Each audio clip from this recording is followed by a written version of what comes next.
Well, the budget is just less than a month away, and today we are going to ask in our budget countdown series the question, what investors want. Mind you, I'm not asking what markets want, but what longer term investors want, because in the long run, the government's interests would be aligned to longer term investors, if not to traders.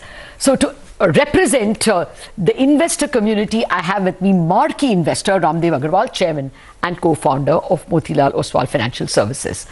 Ramdev, thank you very much indeed for joining us. Well, the budget is going to be presented in the backdrop of corporate earnings growth, which has been very strong in FY22 itself, 35% according to your own reports. Now, do you think, therefore, the government can, spend more? The worry about fiscal deficit should not be there, because tax growth should be sound this year, the coming year as well. Good morning, Lata.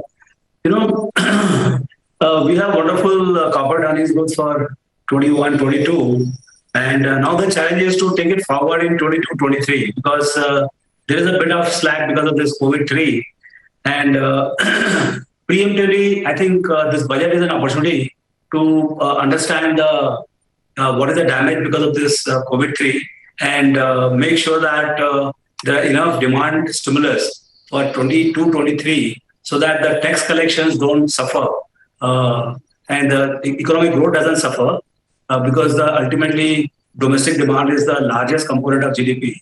And how do you build on that? That will be the key to 22-23 outcome as far as the tax collection is concerned, and hence the government spending and deficit and everything. Okay. Well, how do you ensure that growth is good in 22-23 for corporates? If you looked at the Q3 numbers, the advance estimates only is all we have. The advance announcements seem to indicate rural consumption slowdown. The two-wheelers, the tractors, and even some FMCG companies are giving us that sign. So is it that the government has to concentrate more on the demand side?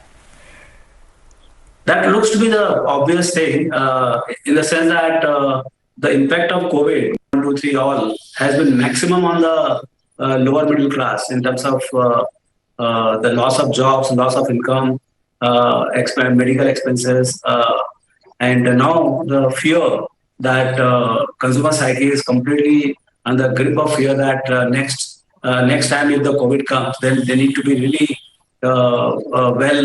well prepared in terms of all kinds of resources. So I think the consumer is pulling back. So I think I don't know, the kind of initiative government can take is to make at least things cheaper for them rather than more expensive. Like if you look at the fuel prices, fuel prices have just gone through the roof from 75-80 rupees a liter to more like 110-150. So ultimately it's not a discretionary item, essential item. So if you spend on fuel, then obviously something else goes away from your demand basket. So I think it needs more thinking, more analysis. Now data is very rich. We have fantastic set of data coming from all over. I think authorities would be well advised to work on the demand side, and what all is needed to really stimulate the demand at lower end. Maybe some fiscal stimulus, maybe some GST selectively. So those are things which can work in here. But I think building up demand for 22-23 would be paramount. Okay. When you speak about building up demand, it's quite clear that the informal sector has been hurt a lot. Your suggestion about fuel taxes makes a lot of sense, because it's an input into several industries, and it can therefore make not just fuel cheaper, but a whole host of things cheaper. But directly putting purchasing power in the hands of the poor, hands of those who have lost jobs, you think that's the way out? The government already has some plans going. Like it has MNREGS, it can raise wages. It has the PMGKY, Garib Kalyan Yojana. It has transferred incomes to some families. What do you think should it be like that, or should it be some other schemes in terms of increasing growth? I think if you can't increase the income in the short run, you have to increase the purchasing power of this whatever income is there in the hands of the people, and that will allow them to buy more with the same income, and it means that you have to make things cheaper, and the only way you can make things cheaper is that cutting the indirect taxes on the goods and services selectively, maybe for the limited period of time, not for a 3-4 years till the economy recovers, like what you do with the financial stimulus. As soon as your full employment objective is reached, you withdraw the stimulus. So like that, why can't we have a very, say, 12 months, 18 months, 12 months financial stimulus, and build the demand. And as the economy picks up and normal health comes, jobs are restored, you withdraw the stimulus. So I think something like that out of box has to be done, because the third way which is underway, it is going to hurt the demand side even more deeply. Okay. Yes, for the fiscal stimulus, already the fiscal deficit is running at 6.8% for the current year. And last year it was 12-13% if you counted states and centre. Eventually it has to be brought down, because as you must have seen, the 10-year bond yield has already gone to 6.6%. So do you think, pushing that up would be negative for growth? The government can increase fiscal stimulus, but it will come at higher interest rates, or the cost of higher interest rates. So how do you handle all these variables? I'm not. Once the government has made up its mind, then I think all the authorities will come together. RBI, the financial department, fiscal department. How do you actually strategize in terms of your allocation? Because if you don't get your taxes right, in that case, the resources itself will be constrained. So I think it is very important. Forget about the consumer side, but how do you make sure that your taxes next year grows at 15 to 20%, and that will come only if the economy grows. So I think even for the selfish interest of seeing that collection stays together, I think we need to stimulate the economy selectively. Now, I'm not good at giving specific recommendation how to go about it, but 8.5%, 9% growth must come next year, and that is going to be the way out of this mess of COVID. Okay. No, I take your point. Growth is the panacea. It solves all problems. Both growth and distribution problems are solved if we are able to sustainably grow higher. But mine was a more pointed question. Would interest rate be a very big deterrent if demand is assured? If the 10-year were to go, say, to 6.75 or something, is that a deterrent at all? I don't think so. We used to be so hung up on this 3.3% fiscal deficit, 3.4. There used to be full day loss between 3.3 and 3.5. Where is that? We are now talking about, I think all this, age-old,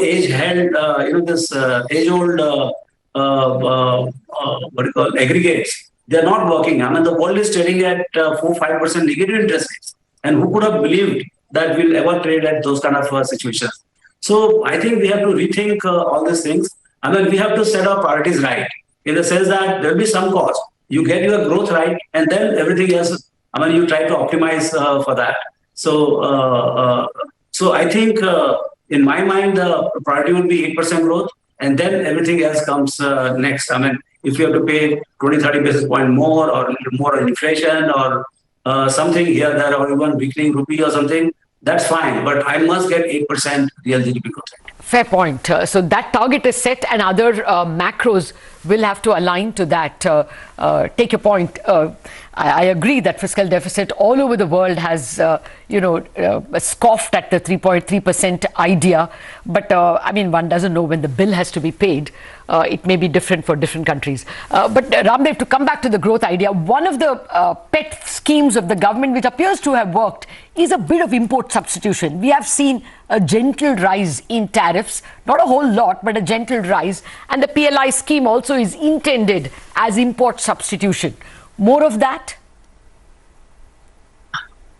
I think it is a much broader policy, the same, but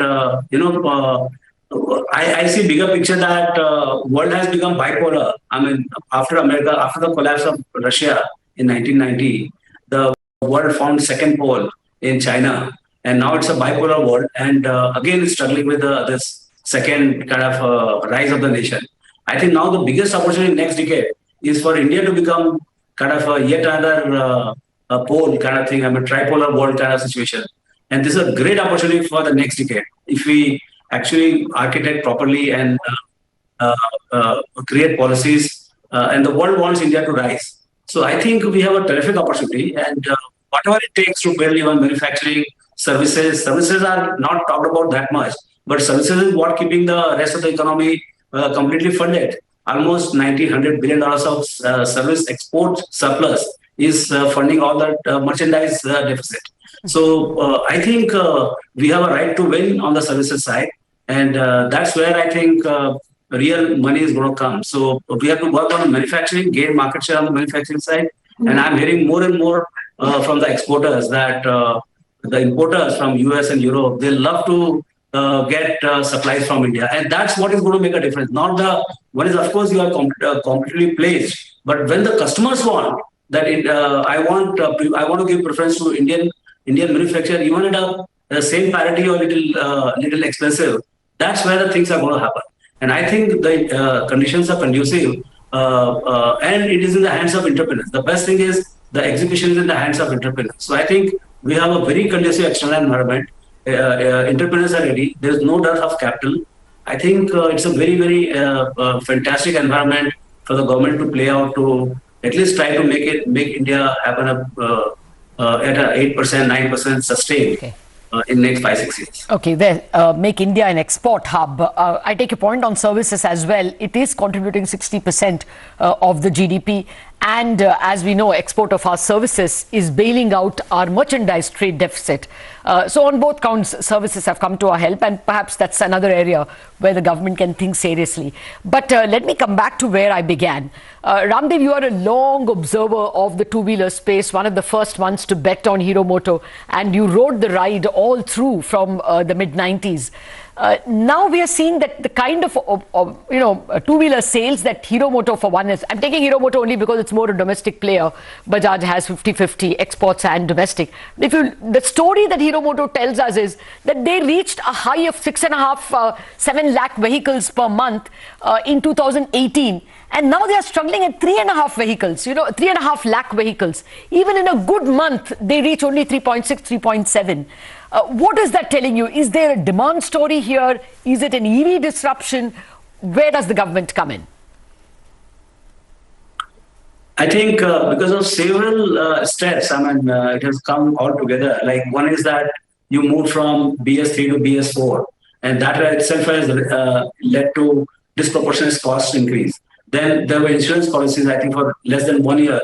Now you want to have to do compulsory 3 years of insurance and all at the time of purchase. Then third is all the commodity prices, they went up. And that all led to quite a significant increase in the vehicle prices. And simultaneously on demand side, the income of the lower end of the population got completely hammered. So demand side is weak and the supply side is very expensive. So I think there is no meeting of the customer with the products. So that's where I think one has to be very selective. I think one should go with I think authorities should see selectively at industry aggregates level which are the industries which are suffering, and they must call the industry players and ask them what government can do. Because instead of I think the demand for cars is not that weak, but because that's for the probably higher income groups, but for the middle and lower income groups, two-wheeler is definitely getting impacted.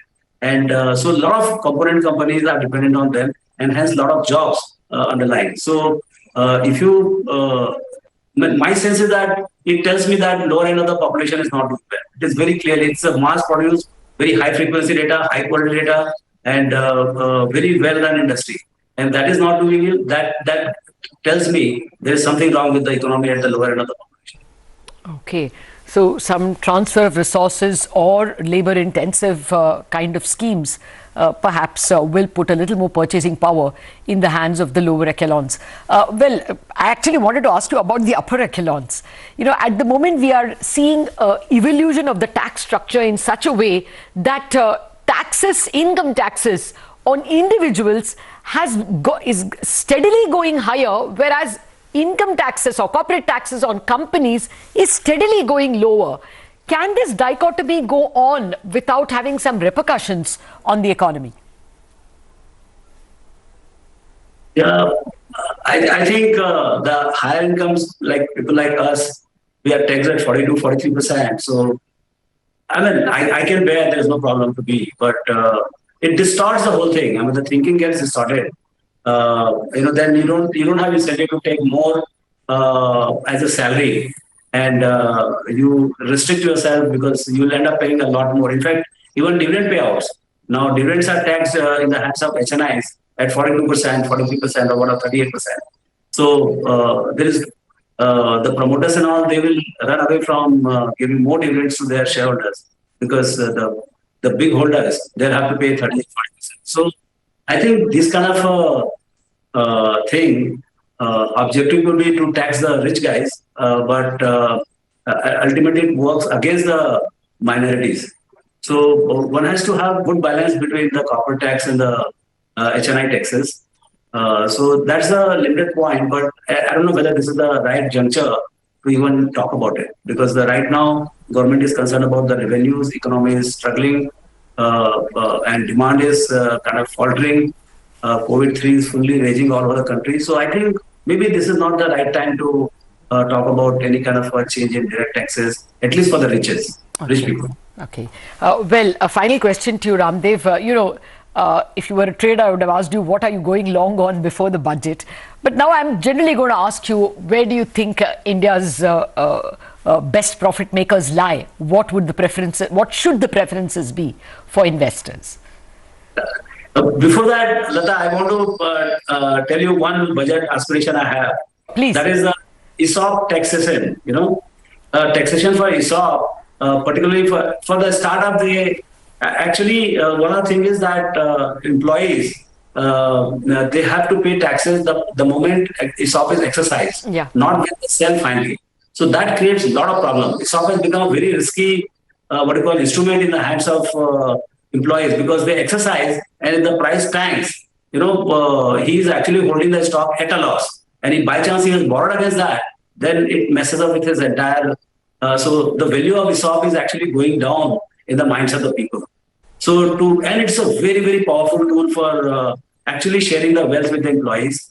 And I think what is very simply asked is not concession taxation, but just the point of taxation must be when he sells actually the stock, not before that. When I sell ₹1 crore worth of stock, I pay whatever 20, 30, 40%. But at least I don't have risk of paying out the taxes and holding the stock. So, this is the proposal they have given for the startup companies, but not for the old companies. I would request the FM to seriously look into this particular matter and really give that tax treatment to all the ESOPs in a same fashion as you are doing it for startups.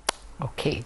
Well, fair enough, Ramdev. I think that's a very big idea that you're putting on the table, especially because a lot of digital startups will also welcome the idea, since many of them are now making their journey to the listed market. This perhaps is something the government should seriously consider. But I think the big takeaway we have from you is the government should set 8% as its goal, 8% GDP, real GDP growth, and every other macro policy should be aligned to that goal. Growth should be a panacea for all other ills. Thank you very much, Ramdev Agarwal, for joining us. And of course, we will touch base with you as soon as the budget is announced. Thank you. Well, we wrap up on this edition of Bazaar. Trading ideas coming up on Chartbusters.